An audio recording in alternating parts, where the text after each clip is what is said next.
DramaCityProductions.com.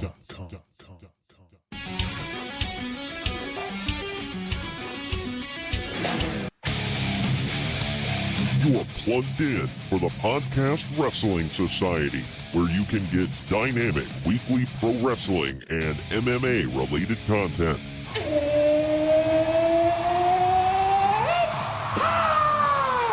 Give us a follow on Facebook, Twitter, and Instagram at PODWRES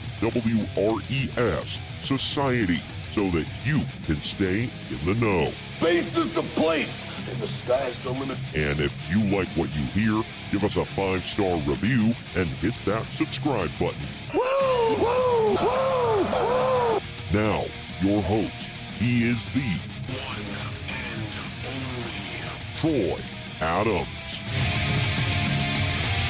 Strap in, buckle up, and hold on. It's another exciting episode of the Podcast Wrestling Society. Subscribe to the show and follow us on social media to join the society. I am your loving leader, benevolent host, Midwest Monster, and whenever I see a bald man with a goatee walking down the street, I want to run that mofo over with a car. I am Troy Adams, and with me today, he is an original member of the society, so he's just as crazy as me. He is the crowbar to my David Flair. He is Greg. What up, Greg? What up? Or do you prefer Devin Storm? God, I don't know. Choices. That's a that's a hell of a choice. Decisions. Oh, man. Well, as you may have noticed, everybody, we have a new theme song headed into October. Figured I'd change it up a little bit because we have our first 10 episodes in the books. I think episode 10 was very interesting. I personally, I usually don't listen to our podcast back that often, but I have to say I listened to it back a couple times because I don't know, it entertained me. But I don't know what do you think of it? I loved it. Yeah, I had a lot of fun. I mean, maybe I'm a little biased. I also had 3 people that I know listen to this tell me the same thing. That was one of our better ones. I like so that. Now we have to top it. Yeah, exactly. So for all of you out there, will. Oh, we will for sure. We will. My gosh, had to get the Roman reference in right off the bat. Why not? You know what? You're the only one who shares my opinion that I know. So if you're going to do it here with anyone, why not you? Get the Roman reference in early since it took so long to crown him the guy in real life. But for all of you listening, just a heads up, after last week, Greg and I have got together. We have 10 episodes in the book, like I said, and we've put our heads together. We've decided on a somewhat new format for the show. We are going to bring you the news right off the bat, but we are not bringing the list bro on this episode. From now on, we decided, we need more subscribers. We need more traffic, bro, headed over to our YouTube page. So we will bring you some original content on there. The first thing you will notice is the list, bro, is going to become a YouTube exclusive. We will bring you the list, bro, once a week, however, on YouTube. So you will not be missing out. You just won't get it on the actual podcast. But head over to youtube.com, search for the Podcast Wrestling Society. And the more you subscribe, the more we can actually get our own custom URL. So make sure you do that. And so that's first and foremost. We will be more formatted here. We have an actual schedule we've laid out. It is tentative for now. From now on, Kyle and I will not be bringing you the previews for pay-per-views on the podcast. In fact, those will become YouTube exclusive as well. But our Fallout episodes after the pay-per-views and the shows that follow will be on the podcast. So that will happen. And Greg and I are thinking of other fun stuff to bring you to the YouTube channel as well. And we will focus more. We'll have a more formatted thing after the news here on the podcast as well. We'll try to make the news more short and to the point, and we'll get to that. And before we get we have more cowbell too. I mean, that's coming. Greg, I've got a fever, and the only prescription is more news, bro. How fitting that you you do a New York accent, and we're gonna. Yeah, how fitting. Yeah. Let's leave with that. Well, for all of you that were entertained by last week's episode where it was old Russo, bro, in the WCW, we will bring you part dos today. That one's just for you, Greg. We will bring you part 2 today. I get it. I get it.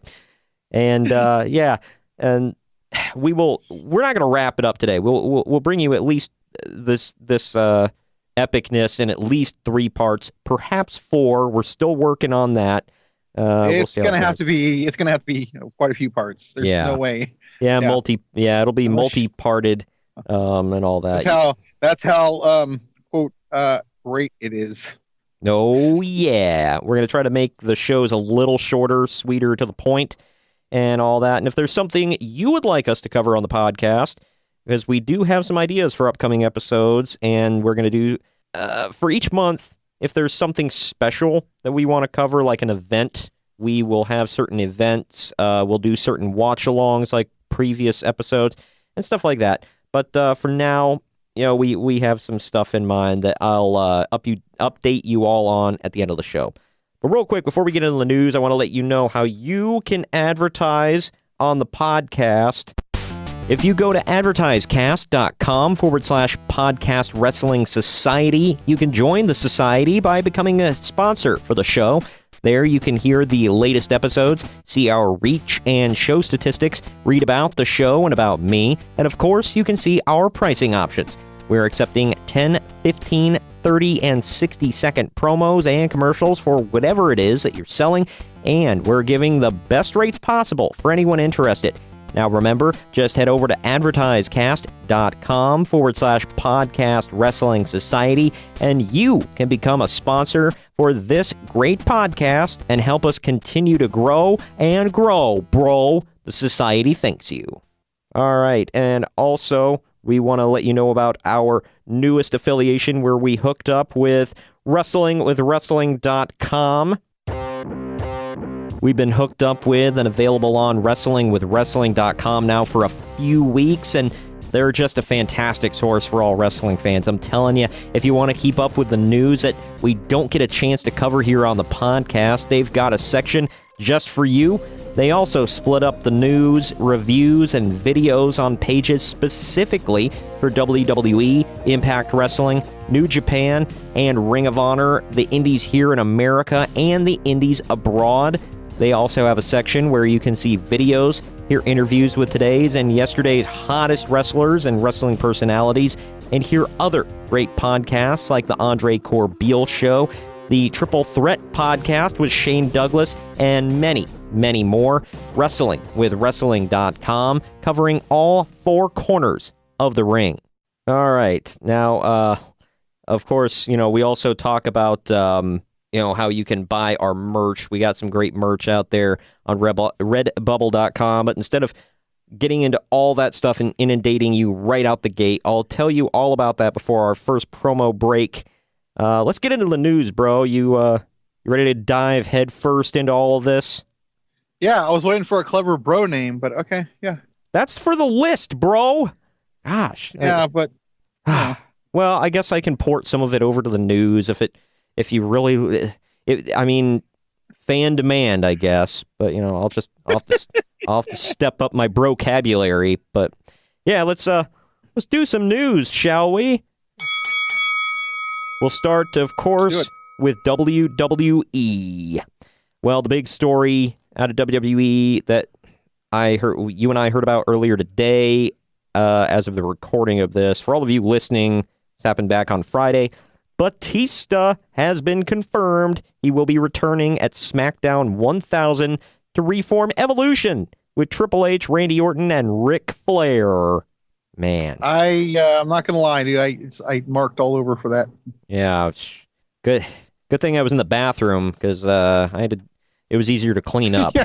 But yeah, that was awfully awesome. I don't know. Some people were, all you marks that doubted it. He was clearly always going to be there. I'm like, all right, if you say so. I mean, obviously he is going to be there, but I don't know. I thought it was a little up in the air for a while, so I'm glad it's confirmed. All I can say is you might want to watch out for that junk hand coming from Randy. So, but then again, for all the hit him with your junk hand. Well, not everyone's gonna get that. For everyone, for all the stuff we've heard about Batista all over the internet, maybe Randy should watch out for his junk hand. I don't know. Here's a little story. I figured we'd just touch on this. This was. All right, let's pull that back a little bit. Anyway. Gosh, this is not dealing with this past Raw that just happened, but the week before. For all you listeners. A combination of network season premieres and a strong NFL game led Raw to what will undoubtedly be the lowest rated episode in its history. This was, again, 2 episodes ago. The Raw rating is not available, but the total audience was 2.35 million viewers. The previous modern era low audience was 2.46 million viewers, set on July 9th. The September 26, 2016 Raw, which went up against the Clinton-Trump debate, also did a 2.46 million viewers.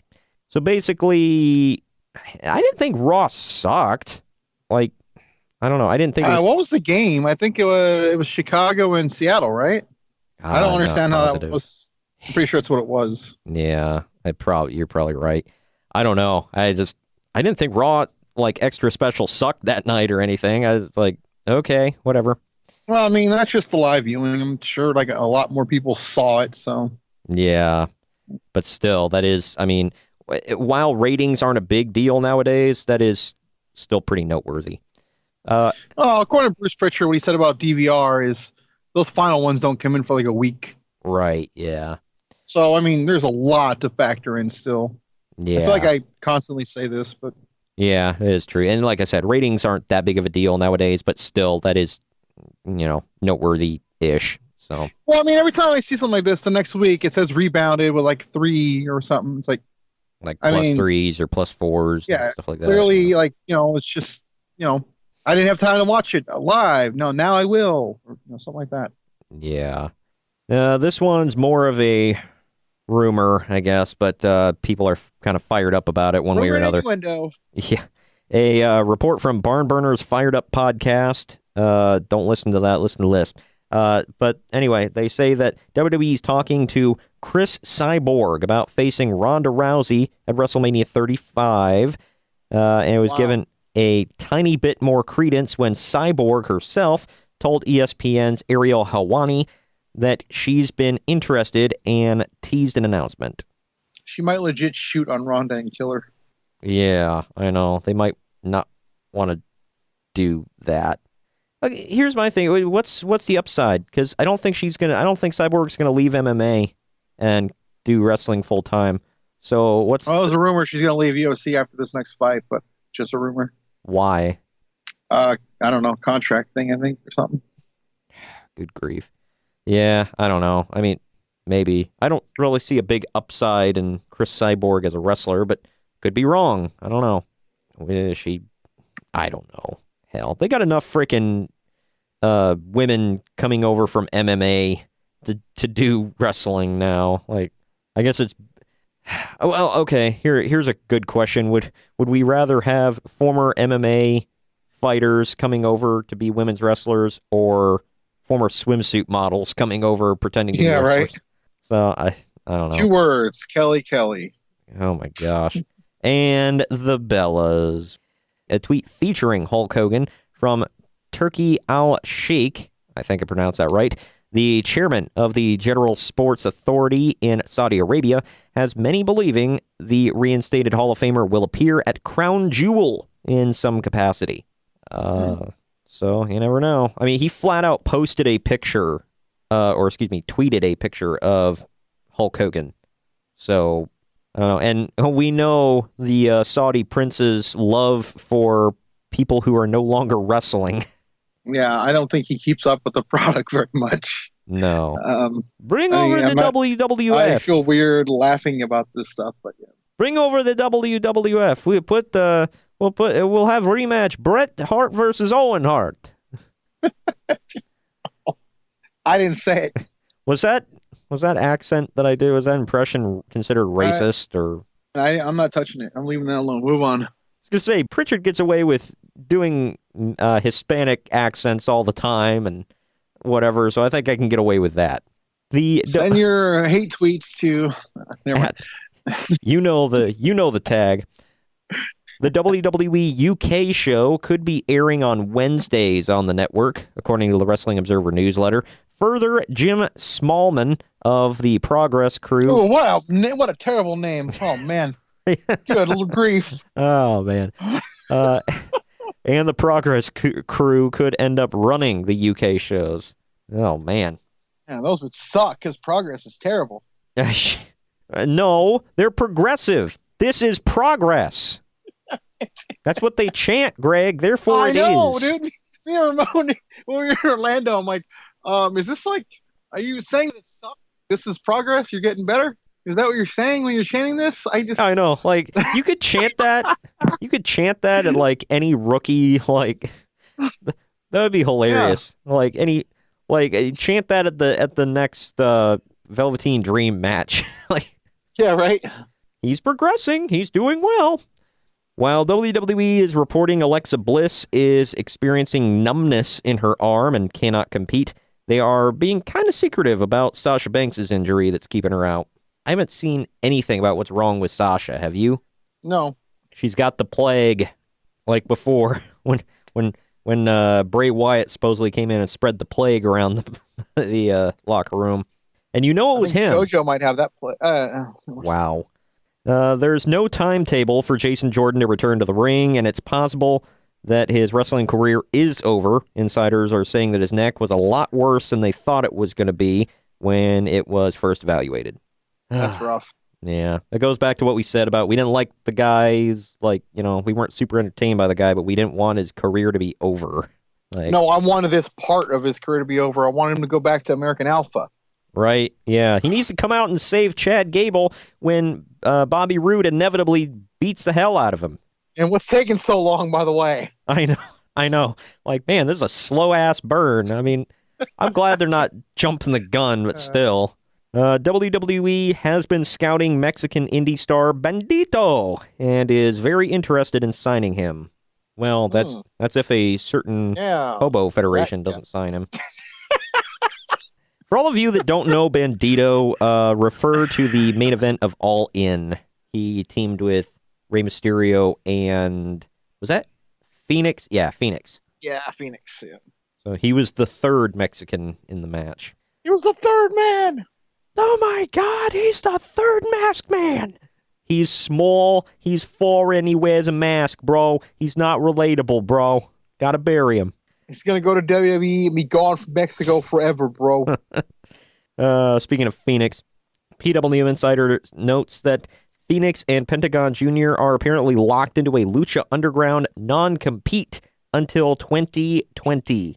So there is no chance of them headed to WWE until that's up. I know someone that has great attorneys that can get around that, but... Oh, yeah, all right. Stay tuned. Yeah, HCW has the best lawyers, all right. We have the best guys, the best people, believe me. Huge. Big league, huge. All right. Oh, man.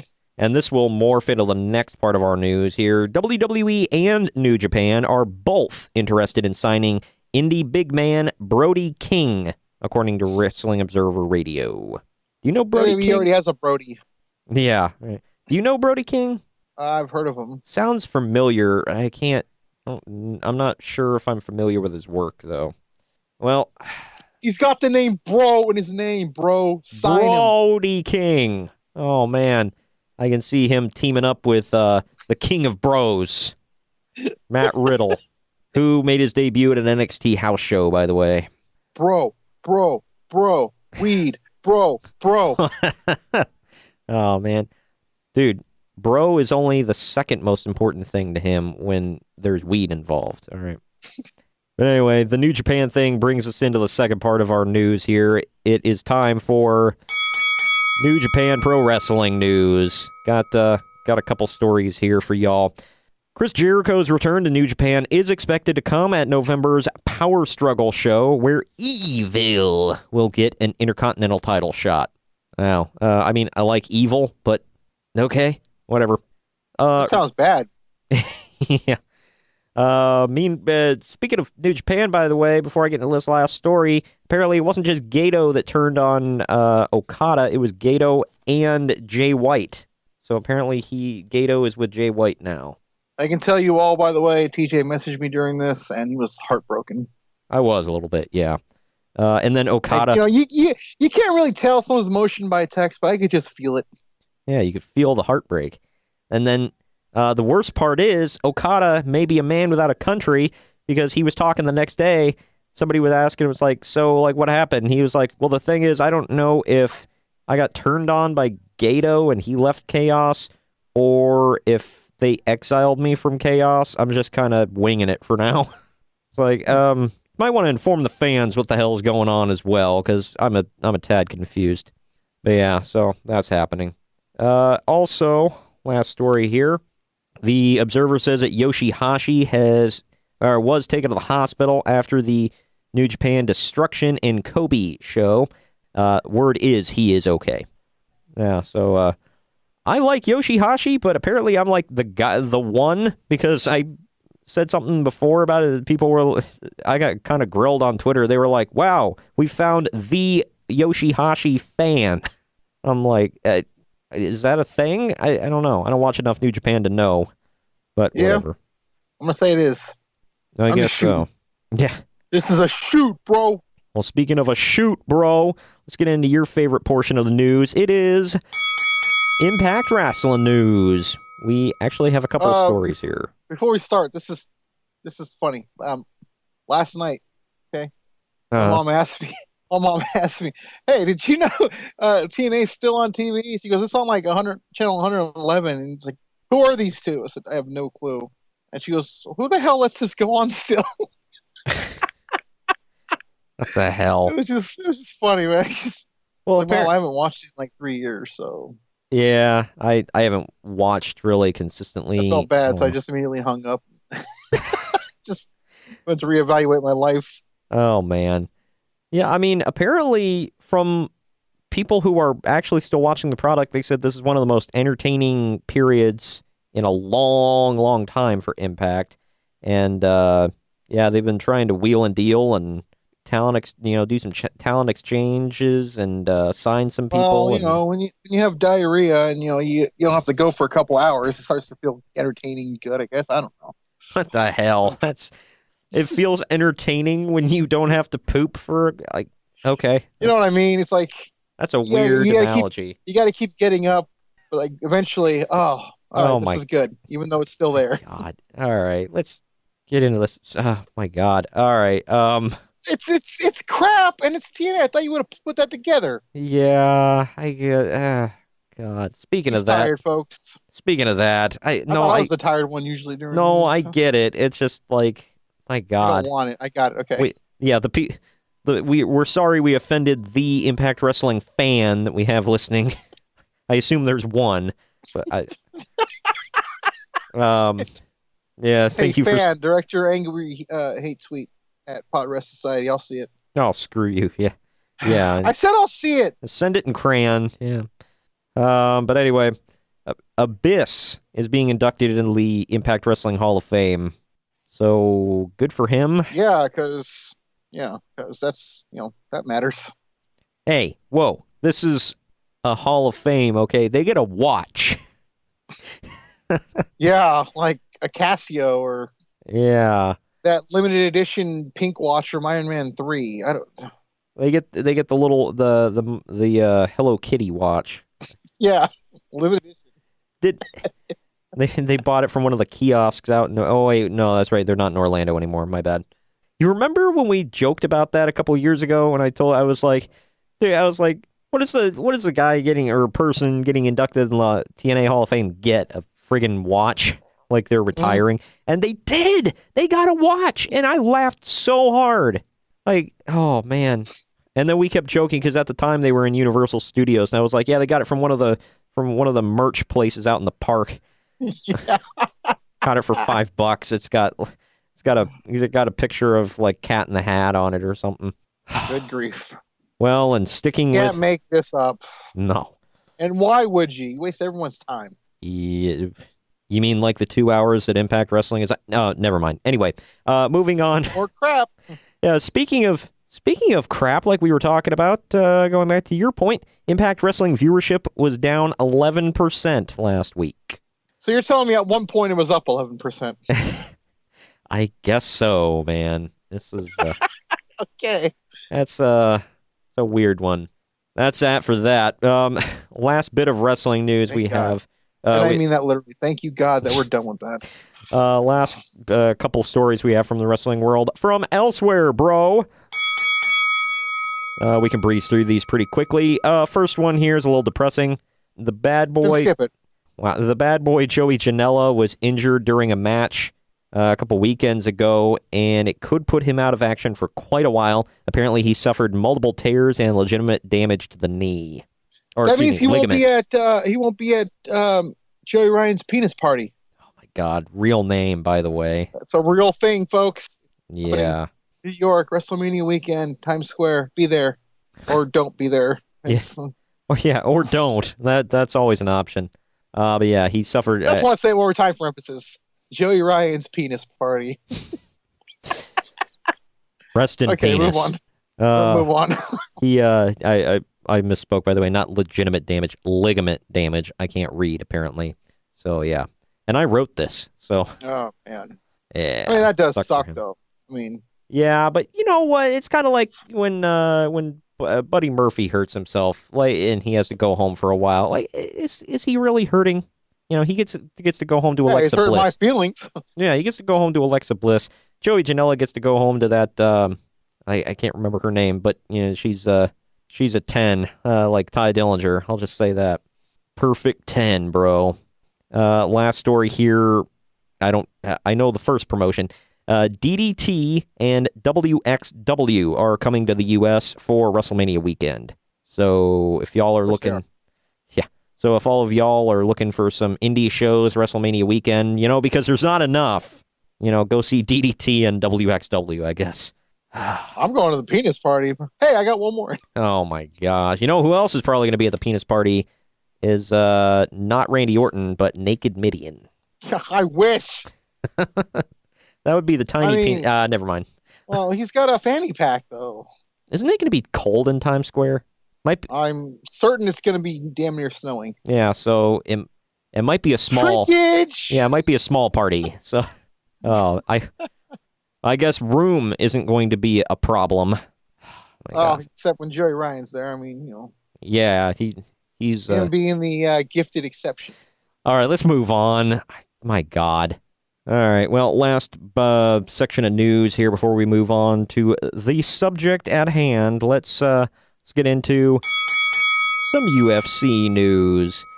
Now, the one story, I think I'd heard about it, but you were the one that really, I don't know if I heard about it or not, that John Jones and Alexander Gustafsson are official for UFC 232. Not official yet, but it's probably going to happen. Yeah, John Jones still keeps taking pot shots at Cormier. Oh, man. Don't let him. He ain't getting them. They're saving him for Brock. I really, really hope that Gustafsson just puts Jones down and makes him look like weak without his performance-enhancing, drugs. Oh, can we get this, please? Just please, can Gustafsson just stomp him out? I mean, the match is going to happen. I mean, yeah. I just want Gustafsson to stomp him out, and just because I don't know. I mean, he may just be that good where he doesn't need it, but you know, we've seen this so many times in MMA where as soon as someone keeps getting popped for something and they stop taking it, all of a sudden they suck. Yep. So I don't know. BJ Penn. Who was the other one? Almost he Vitor Belfort. Yeah, that's it. Yep, that was the one I was thinking of. He was so good, and then he stopped taking whatever it was he was taking, and then just boom, downward spiral. Elizu, I think that's how you say his name, Zelensky, calls out Robbie Lawler after his victorious knockout win at UFC Sao Paulo. Nobody knows who he is. He wants to make a name for himself. Yeah, so he calls out Robbie Lawler. Man, whatever. I'm thinking of Tom Lawler. Was it that? Okay, well, still. Tom Lawler's a wrestler now. Yeah, because I was I was about to say, wasn't he just fired? And it's like, oh, wait, no, that's different Lawler. My bad.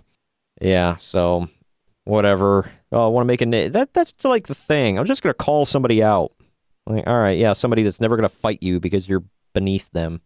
All right, last story here. This one is actually a big deal. Referee Herb Dean has been selected for the main event of UFC 229, Khabib versus McGregor. Right decision. Yeah, Herb Dean's probably the best referee they've got in the sport. Well, they right just now. need someone to step in immediately and stop the fight when it's over, because one of them's going out. Oh, I'm sure they are. If this goes to a decision, it's because they're both laying and praying, or like they could both take like a hell. My question in all of this is, where's Steve Mazzagatti? Who gives a crap? Well, I mean, we all remember how Brock said he was going to smack his mustache off, and then, oddly enough, next time we saw him, mustache was gone. Maybe Brock got his hands on him and really tore him. Hands. Get these hands, boy. All right. Well, that's enough for the news, bro. I guess we're moving on to our subject at hand. But first, before we do that, before we take our promo break, I do want to let you know about how you can pick up some great swag if you want to represent the Podcast Wrestling Society in your everyday life. You just got to head on over to redbubble.com/PodRestSociety. You can see our entire portfolio of artwork, and you can get on some cool swag. There are 2 different logos for the Podcast Wrestling Society that you can get on some sweet merch. We've got Greg's favorite official Naked Midian Fan Club President design. There's the brand new Randy Orton inspired #Junk Hand Out of Nowhere. If you want to show support for Hobo Championship Wrestling, there's the official HCW logo. Hobos Still Rule, Hobo Mania Running Wild, a Dayton with Destiny event logo, and Ramon's favorite, Hobo Effin' Wrestling. You can get these and many more sweet designs on stickers, t-shirts, hoodies, tank tops, clocks, phone cases, mugs, travel mugs, and much, much more.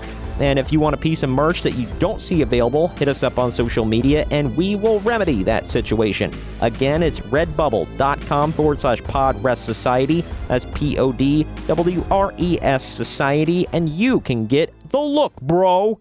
And now that I'm through shilling our stuff and peddling our wares, I will peddle somebody else's wares, because we're going to take a quick break and let you know about another great podcast on the network that we are on. It's Drama City Productions. Definitely go to dramacityproductions.com to learn about these great podcasts and others out there, including this one. Be right back. Drama City Productions presents.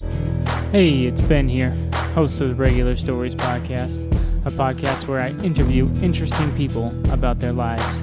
These are not celebrities, they're not the elite. These are regular people, and these are their stories.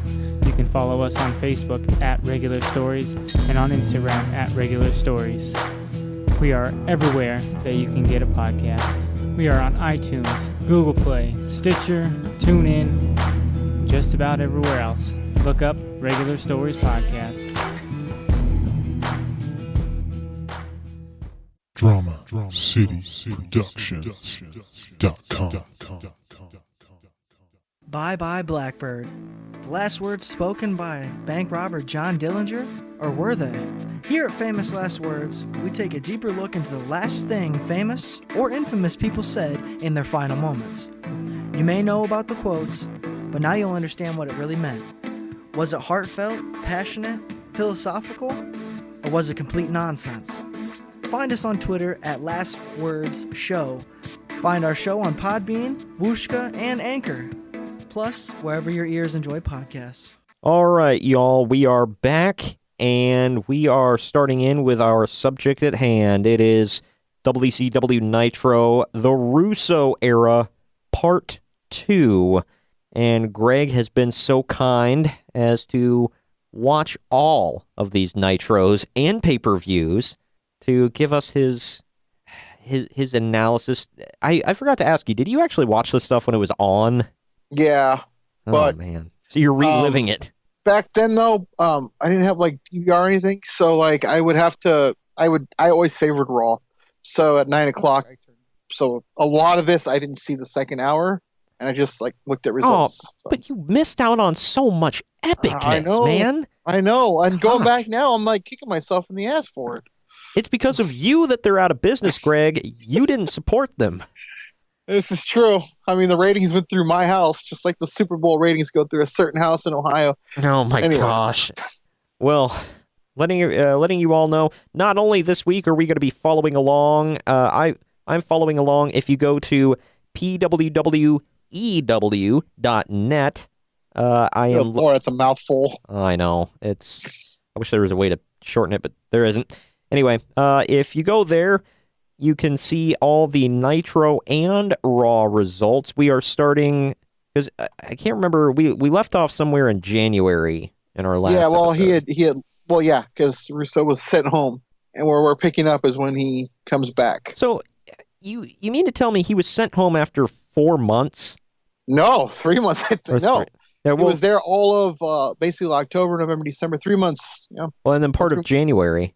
So that's just like a couple. I think he was just there for like part of it. Yeah. My God. Well, so he was there for 3 freaking months. Got sent, and then they brought his ass back. All right. Well, they brought him back with Bischoff. Oh, they brought him back together.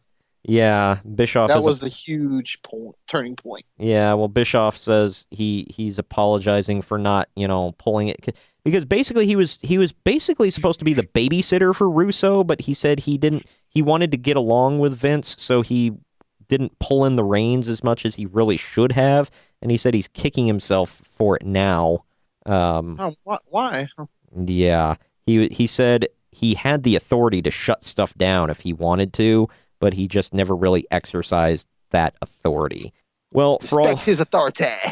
My God. For all of you that want to follow along, we are also going to be telling you not only what went on at WCW Nitro each week, but also what was on the other channel on Raw. The same time, we're starting April 10th, 2000. You want to know what the ratings were comparatively there, Greg? Yeah, April 10th. I'm interested because this was the reboot night. So yeah, Raw doubled Nitro's ratings. Nitro pulled in a 3.1. Raw pulled in a 6.2. This was 2000, so I'm going to assume it was like about The Rock and Triple H. Well, the main event on Raw this week was The Rock versus Bull Buchanan and Big Boss Man in a cage. That's a main event anywhere in the country. Man, we're getting it in early, aren't we? Oh, man. But yeah, so but it wasn't just Bull Buchanan. It was Bull Buchanan and the Big Boss Man. So, I mean, that's a 2-for-1 right there, man. Yep. Talking about bang for your buck. Meanwhile, the Nitro main event actually looks good on paper. It was DDP versus Sting. It was. They were at the Pepsi Center in Denver, Colorado. But let's start there. All right. In going through this, by the way, I have a heel turn thing and a new WCW champion count because there's a lot. So wow. All right, that's not promising. I think we'll just do April. I got a lot of notes here, so we're just going to do maybe April. Let's see what we can do for April. Well, the first thing I'm noticing just at a glance is they're doing another tournament, bro. I'm getting to it. Don't worry. All right. So first note I have is Russo appears, and they hype it as the first time he's ever appeared on TV because he promised he never would. Yeah. And so he comes out, and then this is one thing I know right off the bat. All of a sudden, they're talking like the way they're talking to Sid. He literally just turned heel like 2 weeks before, and all of a sudden it's just forgotten about. He's the world champion, and Bischoff's trying to get the title off of him, like physically, like give me the belt, because they're vacating all the titles. Yeah. 2 things I got out of this. Number 1, I know it's just like a heel thing, whatever. And because this makes no sense to me. Bischoff says his biggest mistake in history was signing Hulk Hogan. Now he said that on air. Yeah. Oh. Now even as like a heel thing, that literally gave him his job. Like. Yeah, that was a big thing. Better with that. And then they just handed Jeff Jarrett a title shot. Well, of course, because he's the chosen one. Yeah. So why would this one wasn't real? This wasn't really a bad thing. I just wanted to mention it, and I have a feeling you'll get a kick out of it. Tank Abbott's looking for a fight with Goldberg until he comes back. He's going to beat up random people. And on this night, he targets Mark Madden and beats the crap out of him, which I'm sorry. I loved watching. There was no fast forwarding there. But, there's one thing I've got to stress is, we made the cowbell reference a little early, because if there's one thing that I need, it's more Tank Abbott. So, oddly enough, that's what sent Russo home. Tank Abbott, trying to make him the world champion. Yeah, and apparently they were going to send Tank Abbott for singing lessons so that he could be a legitimate member of 3 Count. So, not joking. You want to talk about missed opportunities, man? Holy crap! Oh man. Okay, here's the first thing I called out to, because they were pushing Billy Kidman to the moon, and all of a sudden they just turn him heel, and he's like feuding with Hogan. He calls out Hogan. Well, but before this, they were pushing him to the moon. It was great. Yeah, because the internet said to, bro. Yep. So Hogan comes out, talks to him. Bischoff comes out and pretends he's on Hogan's side, cracks him with a chair, and then helps Kidman pin Hogan. So, yeah. Wow. First thing Russo does is have Kidman pin Hogan. Swerve, bro! Later in the night, hell. Shane Douglas returns. This is going to be a theme, by the way. The announcers say, what's he doing here? He was released. No, he wasn't. The entire Revolution left. He didn't. Oh, man. Yeah, because the friggin' Radicals showed up. Apparently they were supposed to take Shane Douglas with them, and then they just went to WWE to sign their contracts and did not call Shane Douglas. Oops. Yeah. I don't think he would have had a job anyways. I don't know, maybe. Next thing, this one really, I'm like, wow, this is happening. Shawn Stasiak debuts, and he comes out with Mr. Perfect's WWE theme. Oh, you mean meat? Yeah. Oh, man. Holy hell. Yeah. Just so much wrong about what you just said. And what I just said. Yeah. But yeah. Right. Ratings, bro. That pulled in that 3.1, bro. Well, yeah. Who wouldn't want to stay? You tune into the Nitro, you see Shawn Stasiak walking out. Who's not going to stay to that? What they got on the other channel? The Rock. Ooh. Oh, right. Go. Okay. Next one. Not all this is going to be crap, by the way. I'm just like big moments, but a lot of it's crap. Also, Mike Awesome debuts here. Oh, man. The Fat Chick Thriller. Oh, but you're getting way, way ahead. I know. We still got a whole crippling angle to go. Oh, yay. That sounds fantastic. Another thing, they're giving guys huge pushes, and then decide, they're going to turn heel, and for no reason. And they do that with Vampiro here. He turns on Sting, who he was just teaming with, and after watching for a while, no explanation is really ever given. He just does it. He just turns on him, and well, because he had to set him on fire, bro. Again, you're getting way ahead. Oh, I know, but it's leading to that. That's why he turned. It's way off in the distance, though. A long way to go. You can see the crap from here. We still got a bloodbath and him being noosed and all that. We got a lot of ways to go. Hold on. I don't know why when you first started saying bloodbath and him being nude, I thought you were going nude, but I forgot we're not talking. No, but that's right up Russo's alley, though. We're not talking about one half of Southern Justice. Yeah. And the show ends with Bret Hart staring down Bischoff and Russo. This will lead to a small thing, and then he'll be gone forever, bro. Oh, man. It'll lead to something real small. All right. That's what she's... never mind. Go on. I hope not. Here we go. I'm on Spring Stampede. This all happened right before pay-per-view, by the way. Spring Stampede's full of tournaments, bro. Oh, bro. Bro. Right off the bat, this match, I forgot this match actually happened. Oh, my God. Well, you know how epic the show is when the cover... Sorry to cut you off, but the cover photo for this pay-per-view, Jeff Jarrett's front and center. And in the back right corner, it's the Wall, bro. Well, hey, they're doing big stuff with him at the moment, but don't worry, that's going to come to a screeching halt. They were doing some massive stuff with him. Like he was becoming like a major heel. It was good, man. He was not that bad, but again, he gets ruined. So this match actually happened. Jimmy Hart versus Chicago DJ Mancow. This match happened with Al Roker Jr., Turd the bartender, and Freak. This is his Howard Stern whack pack. Oh God. Who would come in later, by the way. We will get to that probably in part 3. Oh man, yeah. Hogan's chasing around Bischoff in the back, and they actually have cops pull guns on Hogan. Oh man. This happened. Oh man. You thought Pillman having a gun was bad, but you see 8 cops pointing guns at Hulk Hogan, man. Holy crap. Put him down, brother. Look, I said it was the gun show, but not those guns, brother. Next thing, Chronic debuts. Lots of weed jokes. Yes. Lots of weed jokes. Well, of course. Why wouldn't there be? It's frickin' doofus.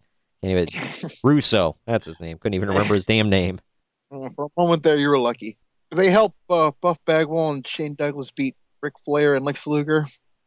And they become tag champs. It's significant to me because they're talking about new blood, and we're talking about 2 guys who start wrestling in the late 80s. So, I'm not talking about Flair and Luger, by the way. I'm talking about Buff and Shane Douglas. Yeah. New blood. Okay. There were a lot of people in the new blood that didn't exactly fit. Yeah. Some of the most we'll get to that. At a glance, some of the Jarrett. most noteworthy things I'm seeing about this show. The only match that went above 9 minutes was the main event. Yeah, they were all tournament matches, bro. So they had to get them out quick. If you go to the network, by the way, there's like 47 chapters to skip through. Holy hell! And the other thing I'm seeing about this is Terry Funk defeated Norman Smiley for the WCW Hardcore title. Now, I told you I was going to cover thing. the crap, and I'll be honest, that was fun to watch. There's a lot of that, and yeah. Well, I'm also seeing... It was fun. I'm not going to lie. I mean, stupid as it was, at least it was fun. So... Well, I'm also seeing Chris Candido with Tammy Lynn Sitch, which I didn't even know she was in WCW, so there's they just called her Tammy, but yeah. He defeated The Artist with Paisley. The Artist formerly known as Prince Iake. Yeah. And Juventud Guerrera, Shannon Moore with Shane Helms, Lash LaRue, and Crowbar with Daphne in a 6-way match for the Cruiserweight title. Man, what a motley crew. I've seen worse matches. I'll say that. That's the best I can say. You know, for as much as I laugh at The Artist formerly known as Prince Iake, I mean, he did get a push, and he was given the Cruiserweight title at one point. So he's not a bad wrestler either, so I got to point that out. And then right after that gimmick left, so did his career. Yep. Yeah, I think he just dropped down to The Artist after a while, too. Did you know that his father was King Iake, who was the one of the leaders of the Dungeon of Doom? I heard it was just named after him. No, it was his legit dad. Like, man. Oh, no wonder why he got him. Dungeon of Doom was on fire, man. Well, hell yeah. Everybody, if you don't know King... If nobody knows King Iake, look him up. If you know anything about the Dungeon of Doom, he was the fat guy that sat on a throne, whatever, and he had Put it on the list, bro. We're gonna cover a Dungeon of Doom. We're gonna do a Dungeon of Doom episode. Put that on the list. Oh yes. All right. Anyway, and, so my main note here is big heel turn. Swerve, bro. Kimberly turns on DDP, helps Jarrett win the world title for like the 500th time. Yeah. No, she never turned on him. This is only he turned on her and gave her up, but yeah. But like this was like a legit heel turn this time. Well, and this new world champ count under Russo is at 1 so far. So. Well, and this is before the final heel turn of Kimberly on DDP, where she filed for divorce. But that's coming later. I just passed that out. Yeah. Look for that part 2. Oh, hooray! All right. Here we go. April 17th. All right. The ratings got even worse, bro. WCW pulled in... Nitro pulled in a 2.5. Raw pulled in a 6.7. About 3 times the ratings, bro. Raw, the main event was Triple H, the Road Dogg, and X-Pac versus Chris Jericho and the Acolytes. Oh, I remember that. That was the night. I think that was the night Jericho, quote, won the world title and then didn't. They had to give it back. That was a big night because that was the first thing they saw on Raw. Yeah, that was big, bro. The main event we're seeing on Nitro, WCW World Heavyweight Champion, the Chosen One, Jeff Jarrett versus the WCW US Champion, Big Papa Dump, Scott Steiner. We're gonna get to that because I have a note on that. I'm just oh, hooray! In the first, it's not that bad actually. It's all right. I'm just gonna say it now since you already mentioned it. I was gonna mention now. My question is why they're both new blood. So what happens is Jarrett puts a contract on his door. It says, "I'm facing anybody. Someone sign it." The camera sees someone's hand sign it, and all of a sudden it's Scott Steiner. I'm like, why? Like, you just established this whole thing as like the heel thing. All of a sudden they're fighting one another. Okay. Swerve, bro. First thing I want to, for the sake of swerve. First thing I'm going to point out, this is not really a Russo thing. I just found it funny. A young Cody Rhodes is part of Russo and Bischoff's security. Wait, did you say a young Cody Rhodes? Yes, he's like 18 or so in this. Wow. Yeah. He's part of R&B security.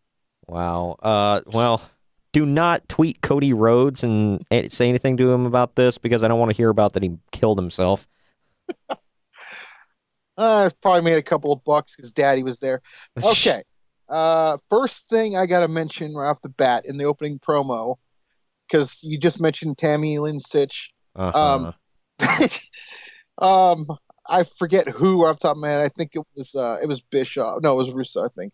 They say, "I told you all that sunny days were ahead," and they had to drop that. Do you remember that promo with Brett and Shawn Michaels? Yes. Of course, they had to visit that. Oh, yeah. Let's reference everything from WWE. Like where you said Shawn Stasiak was coming out to Mr. Perfect's theme. Well, he took on Mr. Perfect, and Stasiak's new name is the Perfect One. Yeah, and he says he's absolutely perfect while pointing at his abs. Oh, man. That's a real winner. Okay. Oh, man. Crap on a stick. Next up, we got another swerve, bro. We got a face turn, bro. Oh, yeah. So we're up to Chronic. What are we up to now? 2, 3? That's at least 3 or 4. That's 4 turns now. Oh, man. Keeping count at home, people. All of a sudden, Chronic is face, and they're beating the hell out of the Harris brothers. Why are they face already? They just debuted as heels. Your guess is as good as mine, man. Man. This one just, I think you and I have talked about this before. So Vampiro says he'll destroy Sting, and I put why. And again, I'm questioning why. He never gives a freaking response. I want you to feel my misery and my pain. What the hell? Well, no context. Well, if it makes you feel any better, Greg, the whole thing was just dropped like a few months later. So with absolutely no wrap up. So there you go. Starts with nothing, ends with nothing. Boom. That's a perfect Russo angle. Bro. The part we were talking about, though, the part we were talking about before, though, this is the episode where Sting repels from the rafters, and this is obviously after Owen's death. So Russo's still doing this. And remember, Sting hadn't done this at all until now, from that moment on. So it's like, wow, dude. Well, I guess they did ask Sting about it, and this. Well, I mean, it's not even so much that. It's just like, wow, Russo, really? You're trying to get away from that and you bring it back. Yeah. I will say this. I guess they were talking about, I can't remember. I want to say it was 83 weeks, but it might have been a different podcast. Somebody was talking about it, and they said, and this is the weird part, they said WCW had more professional riggers than WWF did. They said WWF just grabbed some guy that Well, vaguely. yeah. I mean, to be fair, Sting did it nightly, where Owen Hart did it like once or twice. So yeah. Yeah. Well, they said they didn't have anybody who really was like super good about that and had great equipment, which is evident by what happened. And I'm not making light of it. I'm just stating facts. But they said they had like the best, like they had like actual stunt guys who knew what the hell they were doing and tested it out themselves, do it for Sting. So they said he was never in any danger. But they said he did have a fear of heights at first, but he got over it after a while. Man, that's rough. I don't know if I even could. Hell no. This next one. This one starts to like blur the lines here. So Mike Awesome debuted the week before Nash was on crutches, and Awesome took the crutch and beat the hell out of him. And like Nash has got a damaged knee. All of a sudden, Nash returns, runs in, no crutches whatsoever. He's walking fine, running fine. And he was just on crutches, like with a bad knee the week before, like after getting over surgery. Nobody remembers, bro. Drop it. That was a week ago, bro. Nobody remembers that far back, bro. Drop it. And then this one was unique. So Tank Abbott's doing his whole Goldberg's not coming, I'm going to beat up somebody. Mark Madden literally runs into the crowd away from him. So Tank pulls some guy out of the crowd, almost beats him up. It turns out to be the Chicago Blackhawks owner. What the F? And then like some Chicago Blackhawk guy gets in the ring, and Mark Madden's like putting him over heavy. Go, oh man, this is the toughest guy in the NHL. I'm like, who the hell is this? Well, he wasn't the owner. I guess he's a player for the Blackhawks, but no, the guy he almost beat up was the owner. Oh, the player okay. Saved him. Well, if he's not the guy that CM Punk modeled his look after, I don't care. Yeah, right. This next one, this was like pretty much attempted murder. So like Hogan's fighting with Kid. What's a Russo show without some attempted murder? Hogan's beating the hell out of Kidman in the back, and then I guess he throws Kidman like a huge trash can, like a huge industrial one, and then Hogan gets in like a Hummer and just rams the hell out of the trash can. What? And like everyone's saying, Kidman's dead. That's it. He's dead. Oh, it's over, folks. He's dead. Man, that would only be the first of 2 times within a few years that he would attempt murder with a large vehicle. Yeah, right. Think about that. So yeah, that wraps. And then the Scott Steiner Jarrett thing, which we already covered at the beginning. Right. Well, then I guess that about wraps it up for April 17th. Moving on to the 24th here. The ratings, well, I guess they improved for both shows on the 24th, which is weird. Nitro saw 3.1, which still not great, but it's, better than it was the week before. But Raw went up to a 7.1. More than doubled the Nitro ratings. Yeesh. And the next week is even worse in May. But the main event on Raw... Oh, there's a freaking reason for that. We'll get to that. Trust me, there's a huge reason. Well, the main event on Raw is... and I didn't read the description. I don't remember the show. You might remember better than I do. The Rock and Chris Jericho versus Triple H and Shane McMahon. They crossed out Shane McMahon, and I guess his replacement was Chris Benoit with referee Shane McMahon. That's a hell of a change. Yeah. Nitro couldn't compete with that. Yeah, Chris Jericho and The Rock came out for the main event, followed by Triple H. Just when it appeared that the game would have to go it alone, he introduced his tag team partner, Chris Benoit. So, what the hell was going on Raw? And he announced a special guest referee for the match, Shane McMahon. So, was Chris Benoit heel at this point? What? Yeah, that's right. Okay, yeah, he was part of the Radicals, I think, at that point, right? Yep. Yeah. Okay, well, the main event on Nitro was Vampiro versus Sting in a first blood match. Oh, it gets great. Let's start off with the beginning, and this might give away why Nitro sucks the next week. We get the debut of David Arquette on Nitro. Oh, man.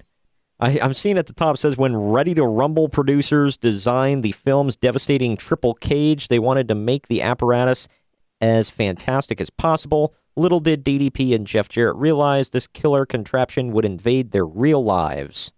What the F? Hold on. It's going to happen. So they announced that for Slamboree. So that match. First note I have here, Chronic beats Lex Luger and Flair. Keep in mind, they're all faces. And now they're facing the faces as heels.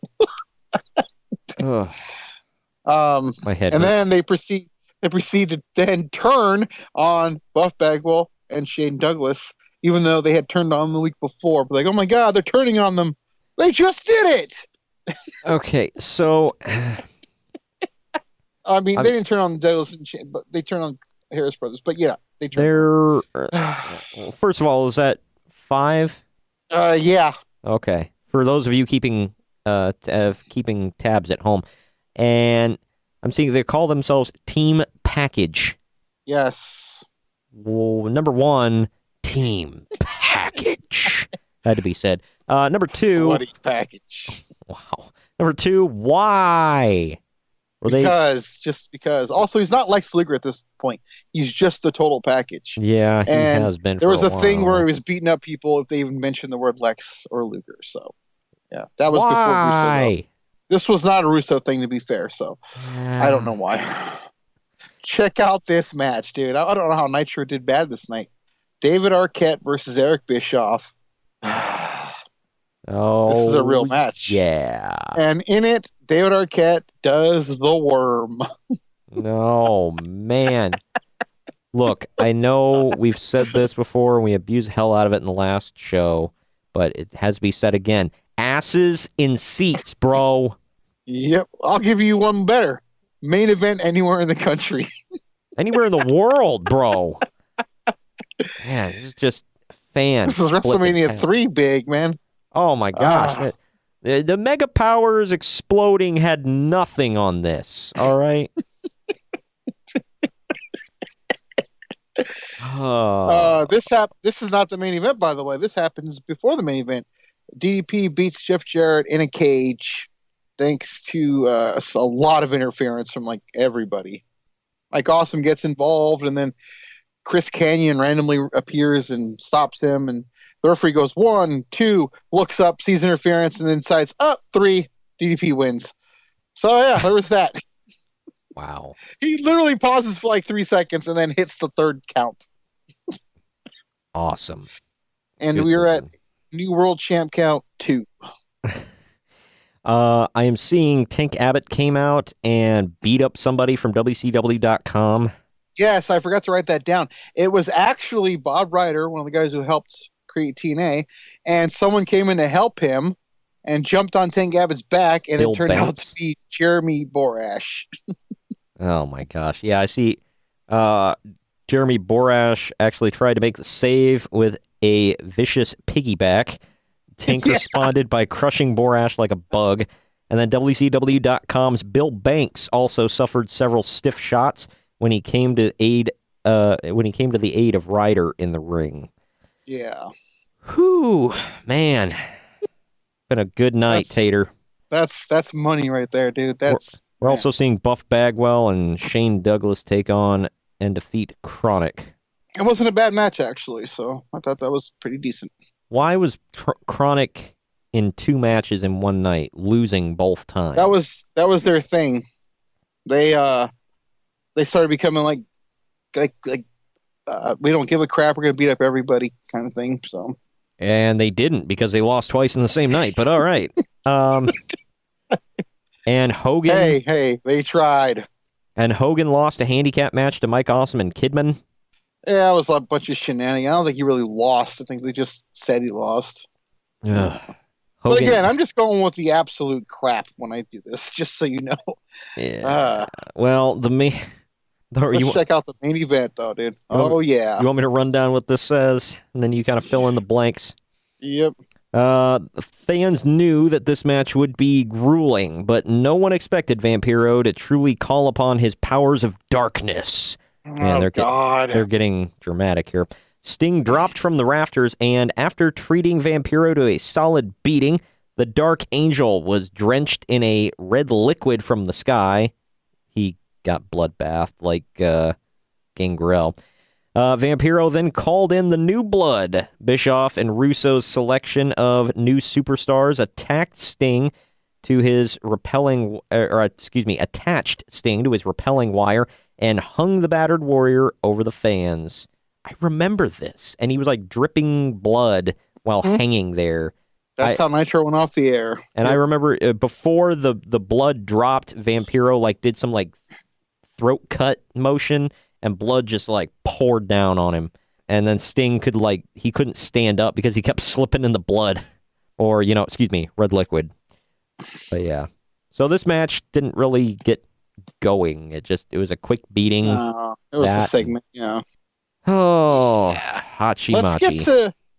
I had never watched Thunder because they're not on the network at this up to this point. Yeah, I'm just gonna make references to stuff I read. Mm-hmm. This is the only thing that matters about this Thunder.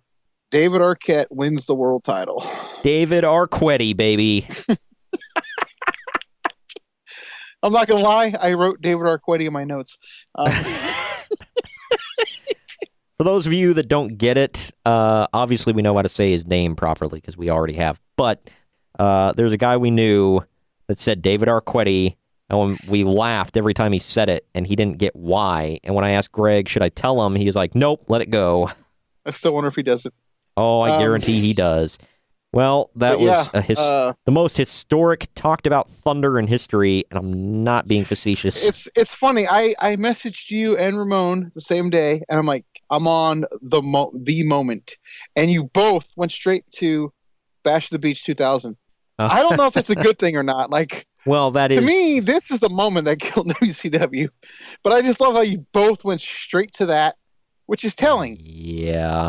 This is like a thing. Like, which one of us is right? Is it you two or me? Which one of these is the moment? Well, I will say Eric Bischoff did say on his podcast, and he was like, while that was stupid and while it was not great and whatever, at least it meant something. It tied into a freaking movie that they were trying to promote. And he was the star of said movie and all this other stuff. And it had, some ramifications to it. It meant something. But there were other things that went on, like what they were talking about was Russo winning the world title, that meant nothing and had no reason behind it. It was just crap for the sake of crap. At least this, while it was crap, had a meaning to it, no matter how misguided it was. Well, it's going to get even better. So May 1st. Before we move on to May, let's take our final break here. And when we come back, we will cover May, or at least most of it, from the Russo era. This one looks bad. Yeah. Well, we're going to take a quick break, let you know about some other great podcasts here on Drama City Productions Podcast Network. When we come back, more greatness? Whatever. More comedy. We'll call it that. More comedy, bro. Drama City Productions.com. Yo, check it. Chino's Hip Hop Stop. Yo, check us up on Twitter. Everybody knows that you listen on Twitter. Legit. Everybody can hear the picture. We spitting it down and putting the rhymes like scriptures. Everybody knows when you get down with the show on all your major podcast listening forms, so applications or any form of media. Come step to us. We're the #1 competitor.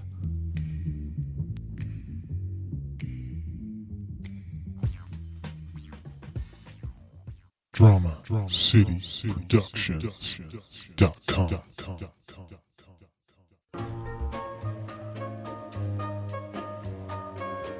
Small Town Mentality Podcast with your host, Ben. A podcast about nothing and everything. A podcast where we get together with friends, drink beer, and see where the conversation takes us. We don't edit. We don't care what people say. It's small town people with a small town mentality. It gets offensive at times, lots of swearing, and a whole lot of not caring. Available everywhere you get podcasts. You can find us on Twitter at STMPod, on Instagram at STMPodcast, and on Facebook at Small Town Mentality Pod. We'll see you there. And we are back, diving in with both feet, just plugging our nose. Let's go right into May, shall we? You want to know the ratings for this week? This has got to be a huge one, dude. David Arquette's debuting as world champion. This is at least a 9.5. Apparently the word got out. Nitro pulled in a 2.5, and Raw pulled in a 7.4. Holy crap. They about tripled it. Holy God. May 1st, by the way, on Raw, the main event was The Rock versus Shane McMahon in a cage. So, that's not going to beat this. So right off the bat, you see David Arquette sitting with the world title on the set of his new movie, which they're plugging the hell out of. It's Miles to Graceland. And you see Courtney Cox with him saying, you're not a wrestler. And he's like, yes, I am. I'm the champ and all this.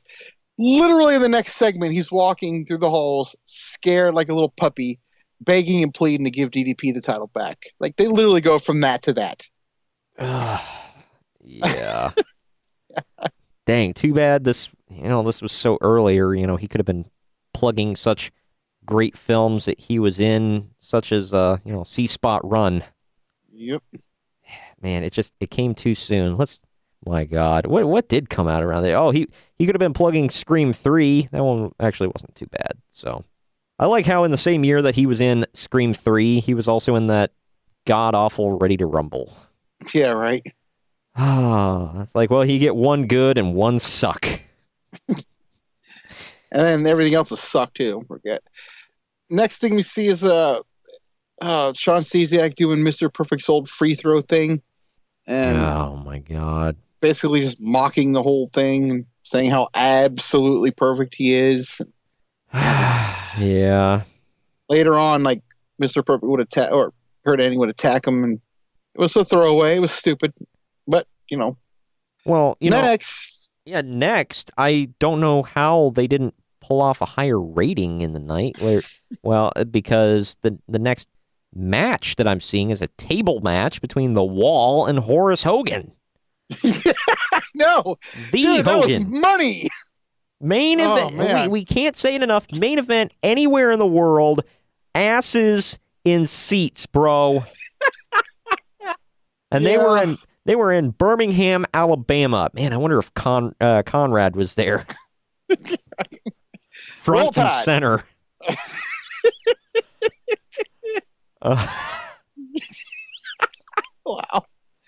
Wow. I'm also seeing a three-way dance after that. Hugh Morris, Scott Steiner, and Jeff Jarrett. First things first. One of these things is not like the other. Second of all, that one of these things it's not like the other won. He flipping won. Hugh Morris won the match. Well, here's why. Because it's like Steiner had him in the Steiner recliner, and for some reason, Jarrett hits him with the guitar. I don't know why. I think like they got into an argument or something. So this is basically eradicating him from the new blood. So yeah. So I guess that's a face turn. I don't know. I just for who? Yeah, right. Which one is the bad guy here? I don't know things. Blurring the lines, bro. That's number 6 or 7. Yeah. My next note is Russo walks out with Liz on a leash. Oh, real story, man. Yeah. And he said he owns her now. He took the contract from Luger of hers on Thunder. Put her on a leash, bro. Put a woman on a leash. Why not? Put her on a leash, bro, and then send her off into the kitchen, bro. I'm not saying that as myself. That's something he would say. Yes, I'm mocking him because he's very sexist. Next thing, Sting versus Vampiro in a graveyard.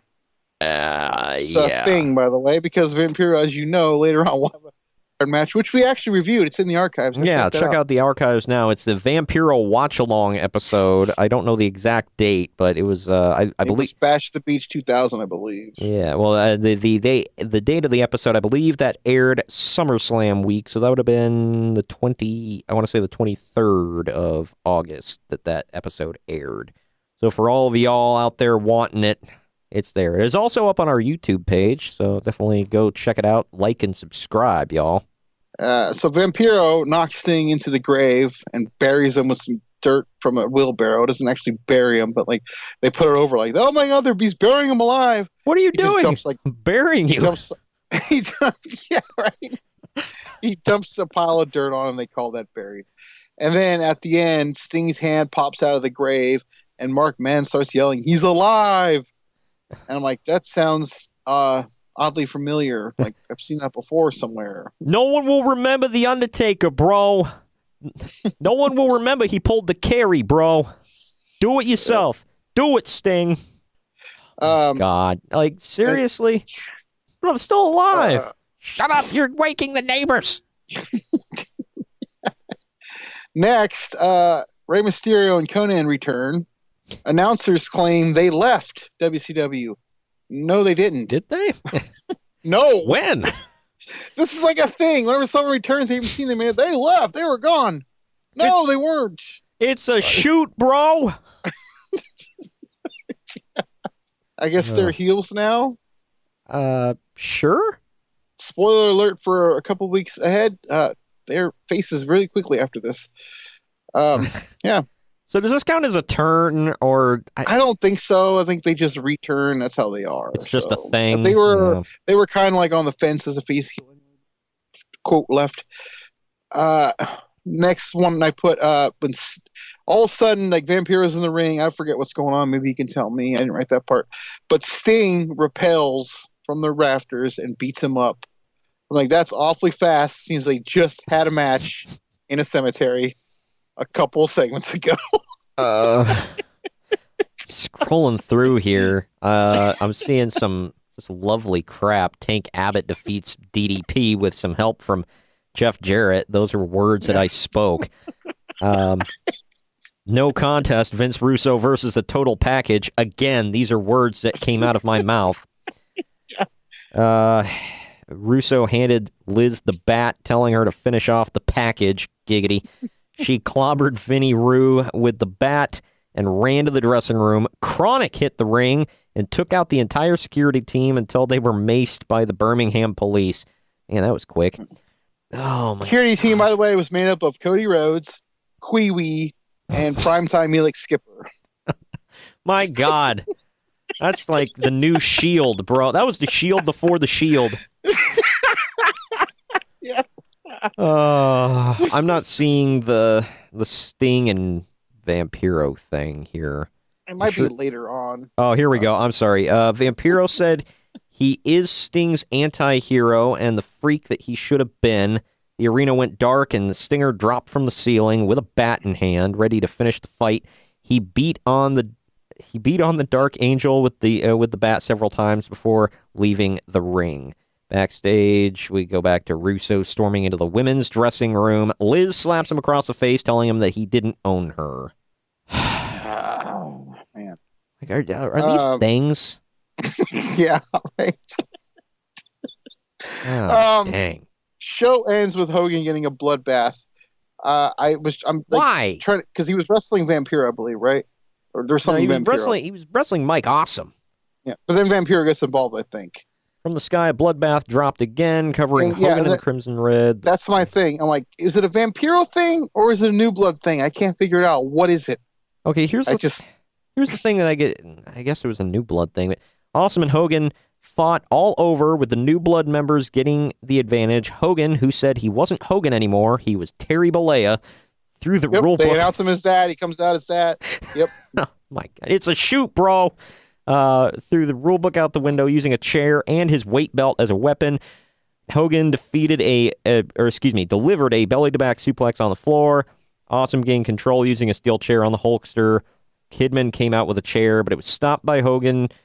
Billy came off of the top rope to the floor with a chair over Hogan's head, busting the former champion wide open.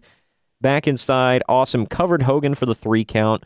When Hogan got up and saw the blood, he started swinging the chair, hitting everyone in sight, including the referee. From the sky, a bloodbath dropped again, covering Hogan in crimson red. The New Blood members hit the ring and attacked as Nitro went off the air.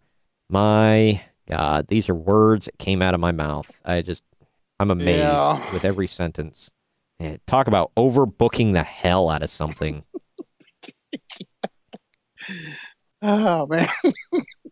right. Well, that was something. That was May 1st in Birmingham, Alabama. Roll Tide. Yeah, no, I do not second that at all.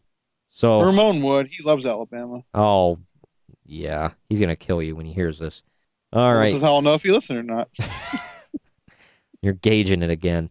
All right. Well, that takes us to the amazing Slamboree from May 7th. But Thunder real quick. Oh, that's right. This is something here. So, right.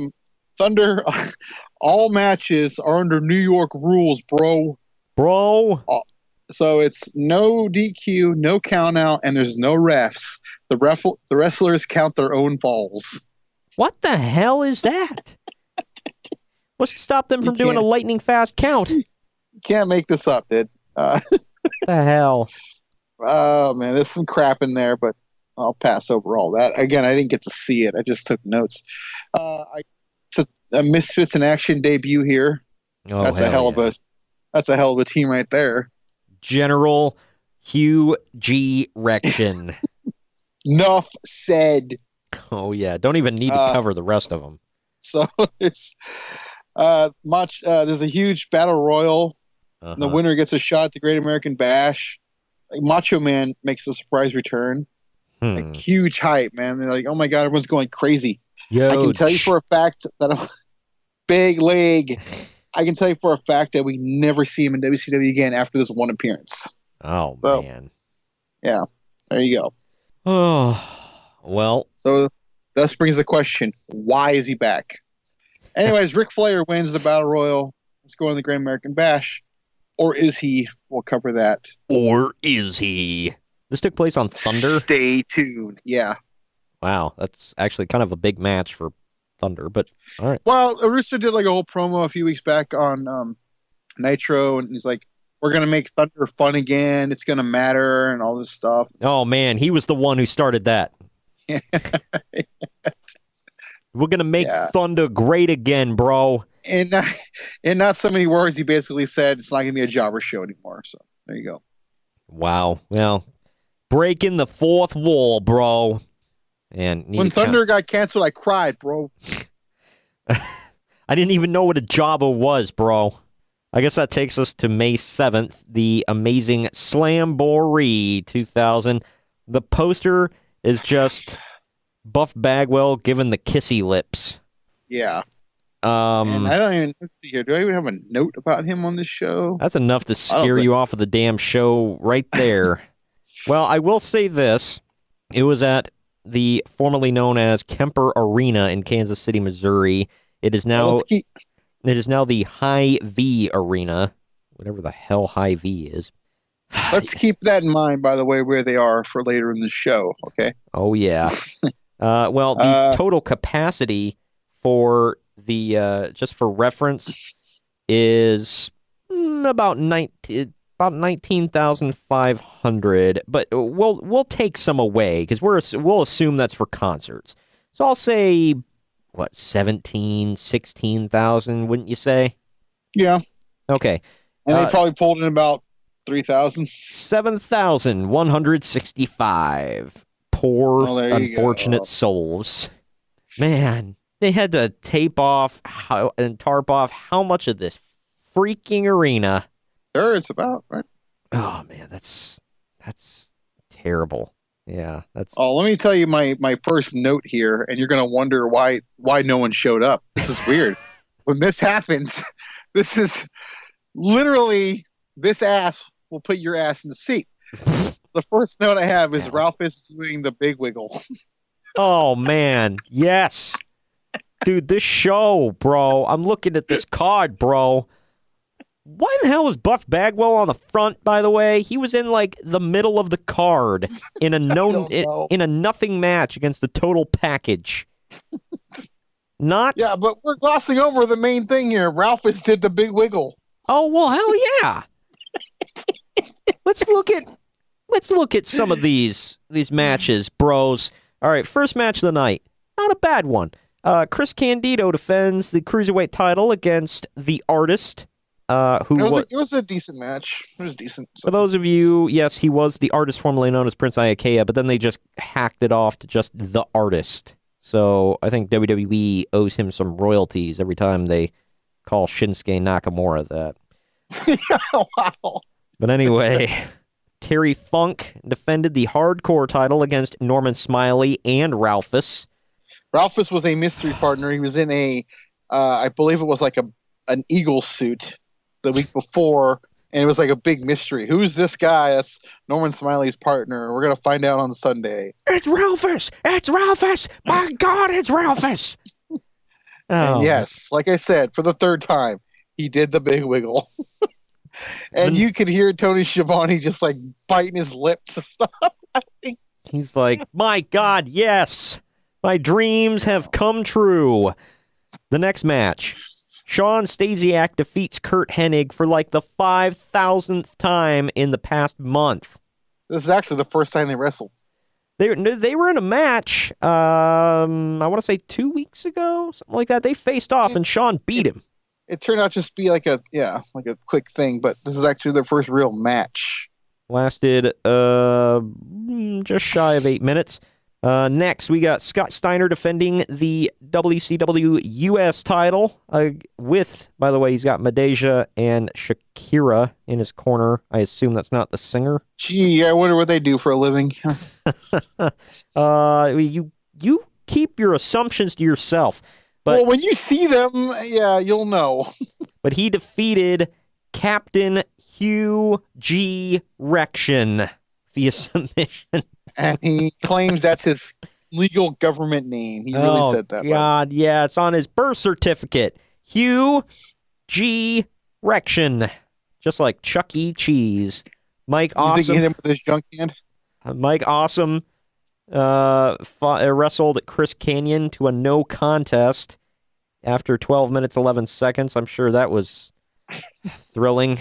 The total package, not the half package or the semi-complete package. No, he's the total package.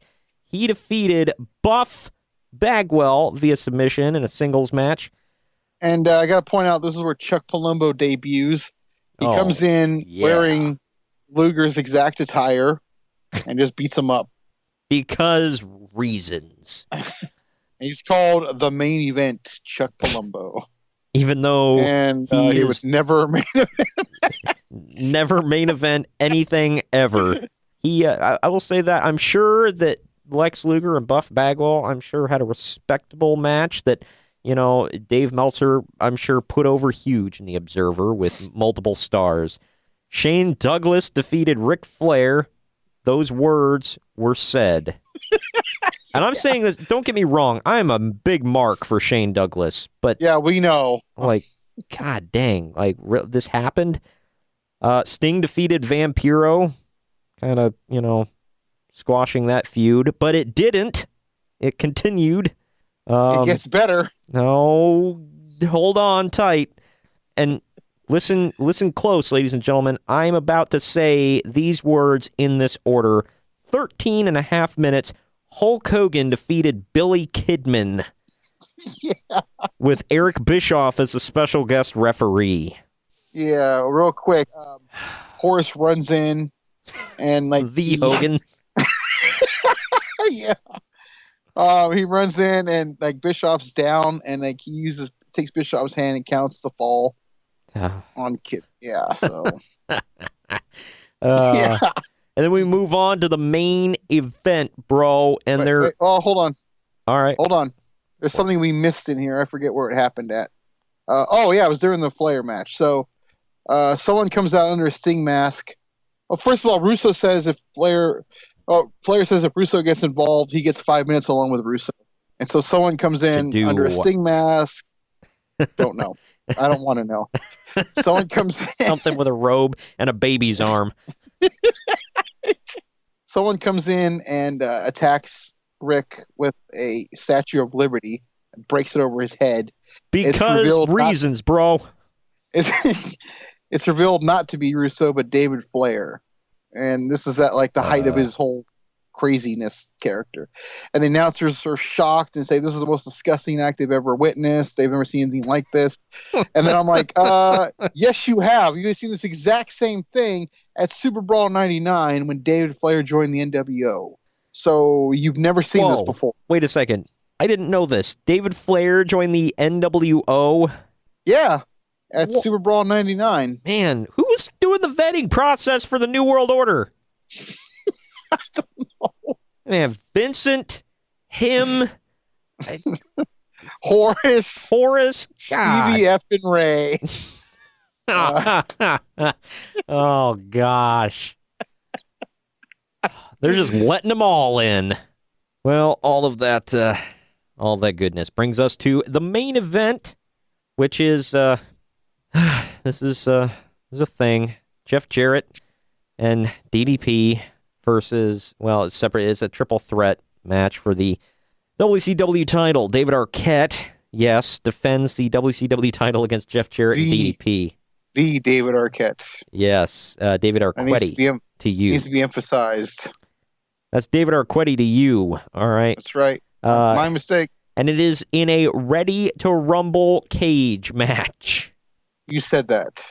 I did. I don't know where to go from here. While we're on this, do you know what specific terrible thing we've already mentioned in this episode happened in this very arena? Yeah, I know. We're coming to that. Let's just let's get to the first crap first. Okay. Let's hit it. Not too hard though. I'm gonna go to bed soon. And if we hit it hard, I'm gonna be able to sleep. Oh man. So yeah, this match happens. Arquette never gets. It was thrust upon us. Arquette never gets involved in the match at all. So the first part of the ring is just a match, or just like wrestling. Mm-hmm. The second cage is like a hardcore cage, and before you even ask, yes, the kitchen sink is in the cage. I wasn't gonna ask, but okay. Everything and the kitchen sink. And the third cage, why wouldn't it be, is a guitar cage where this guitar is full. Oh, it's full of guitars. Of freaking course it is, because Toby Keith and Zach Wilder are gonna duke it out, I guess. Yeah. Where's Jimmy Page? It's about as good as you would think. Which is not. I've seen the match. I've seen the match. It's a match. I don't want to be reminded too much about it, because you ever see that Simpsons episode where they do a flashback of when Homer makes Bart a homemade clown bed, and it traumatizes Bart? It's kind of like that, where he's rocking back and forth. He's like, "Can't sleep, clown will eat me." It's kind of like that with this match. I just rock back and forth David Arquette turned heel. David Arquette turned heel. So the finish comes with, he gets up there and he's climbing up there. Oh my God, he's gonna grab the belt. No, he's waiting for Jarrett. He's got a guitar in his hand. They're both climbing. Okay, he's gonna nail Jarrett. Then he cracks DDP. We got to swerve, bro. He turned heel, bro. Page falls off the third cage onto the second cage. Jarrett climbs up, grabs the title, new champ, and we're at new champ count number 4, by the way. That's 4 new champs within a span of a month, by the way. And 2 of them were Jeff Jarrett. Yeah. One of them was Arquette. Yeah. I do have to ask, what did that do for David Arquette's career? Not that, he pumped out some great movies that people were dying to see after this.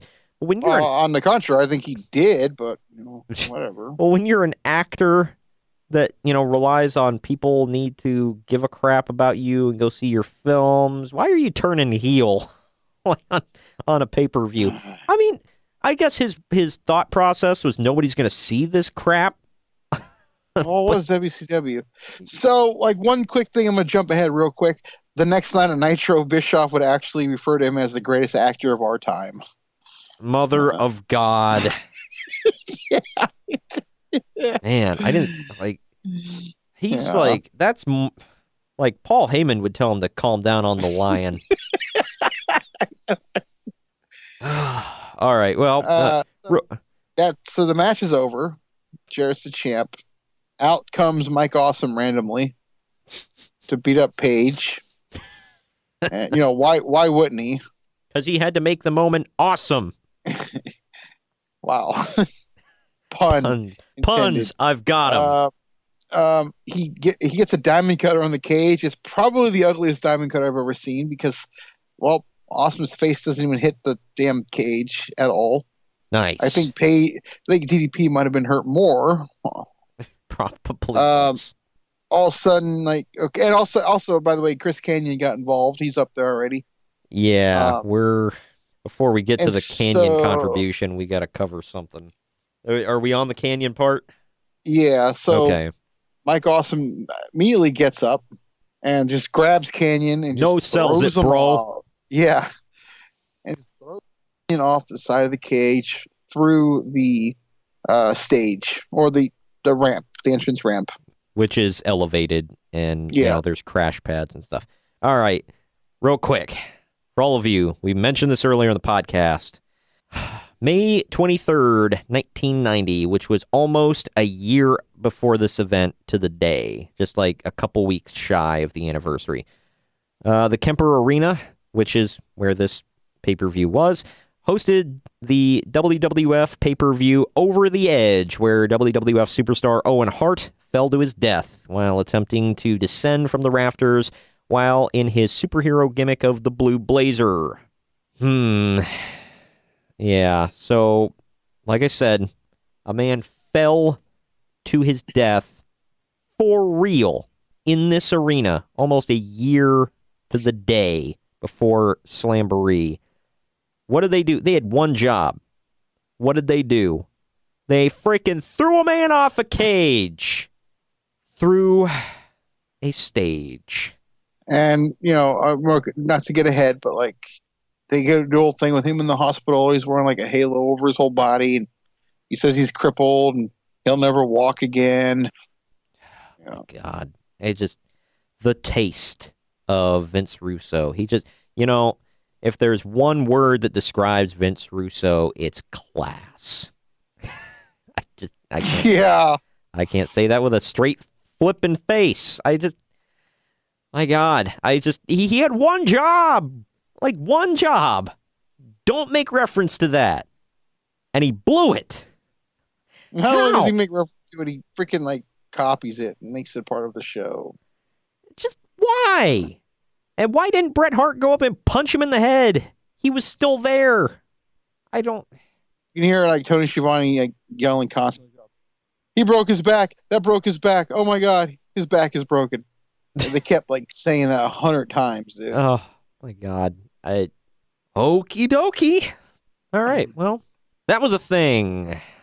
All right. Well, that was that, I guess. Ugh. That wraps up this part 2 of the Vince Russo era.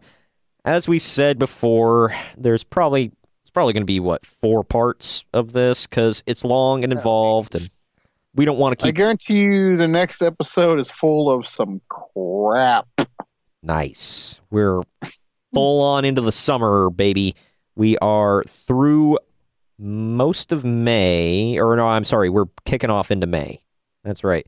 We're jumping into the summer, May 1st. The main event, as a teaser, is May 8th. My bad. The main event as a teaser, Jeff Jarrett defending the WCW title against Sting. Yep. Jeff Jarrett's actually in the main event of the next 3 Nitros. We got ratings. We got some heel turns. Man, we got. Let me just tell you this too. Mm-hmm. Here's a good teaser to start off with. May 8th becomes Monday Night Ralphus. Good.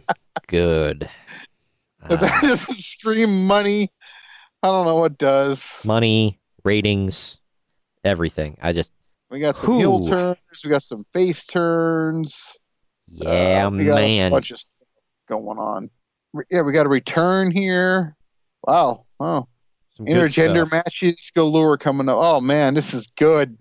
Good stuff, bro.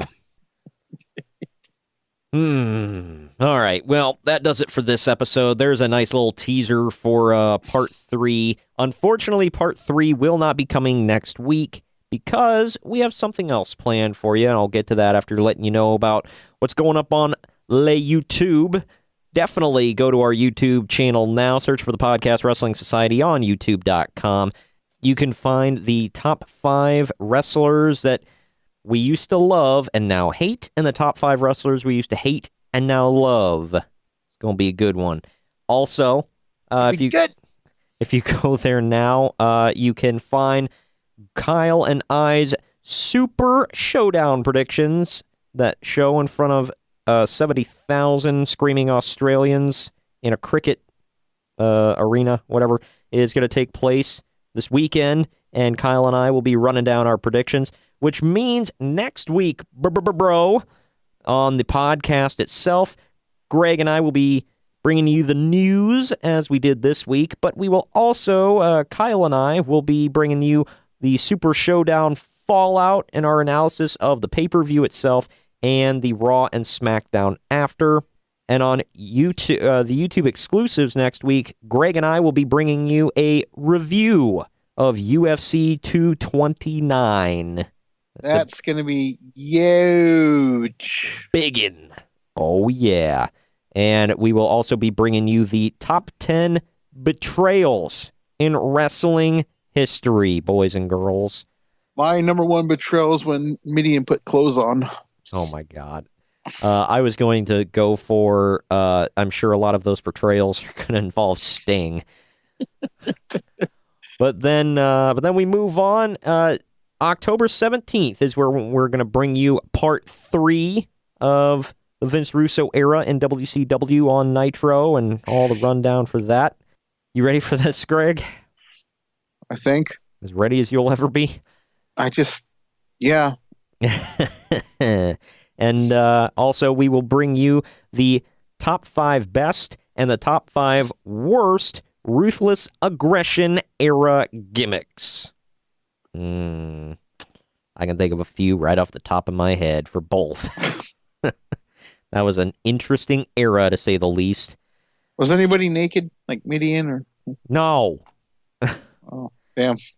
No, but there was a person who backed up Michael Cole into a closet and read him a poem. But we've got some... Oh, if anybody wants to join the Naked Midian fan club, please reach out. And get your t-shirt that says you are part of the fan club. You can get it at redbubble.com/people/pod society. And remember, if you ever order one of those shirts, TJ is going to personally call you at some point. Thank you. No, I will not, but I will slip you a DM and say, thanks for buying, you Mark. Sweaty Mark. No, I'm just kidding. But I will maybe send and you he'll type you. He'll type the message too. Yeah. And to close out the rest of the month, October 17th, you can expect that. October 24th, in honor of All Hallows Eve coming up, and because we're going to be busy the next week, and I'll tell you what with, Greg and I will be bringing you a Halloween Havoc and No Mercy watch-along. Should be good. And on YouTube, you can expect Kyle and I to bring you our WWE Evolution predictions. That should be good. Predicting what's going to happen at the very first ever all-women's pay-per-view. And then Greg and I will be bringing you the top 10 worst gimmick changes in WWE. Kind of fits the whole Halloween thing. So that's 2 lists in a row where I'm going to put Naked Midian getting clothed. I'm sure you will. And then All Hallows Eve itself, October 31st. Kyle and I will bring you our Fallout analysis from WWE Evolution on the podcast. They will be dressed as Nikki and Brie Bella while doing it for Halloween. I call Brie. And then on YouTube, we will have our Crown Jewel predictions. I'm sure that's going to be a barn burner of a freaking show just like last time. But good news, Shawn Michaels will be returning to the ring, so there's always that. And then... Allegedly. Yeah, allegedly. And then Greg and I will be bringing you, in honor of All Hallows Eve, the top 10 gimmick match types. Because I got a feeling we're going to talk about a poll, bro. None of mine will involve a poll, but yeah. I don't know. It's not going to go that way, bro.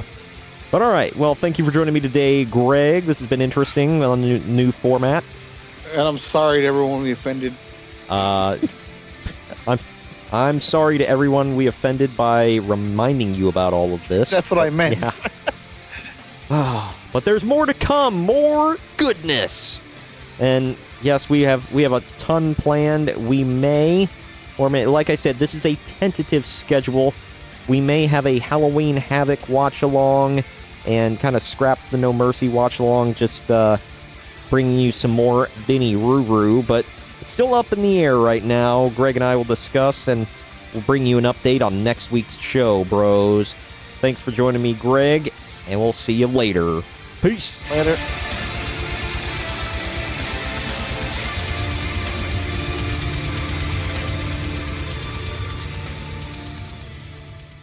This has been a Drama City production.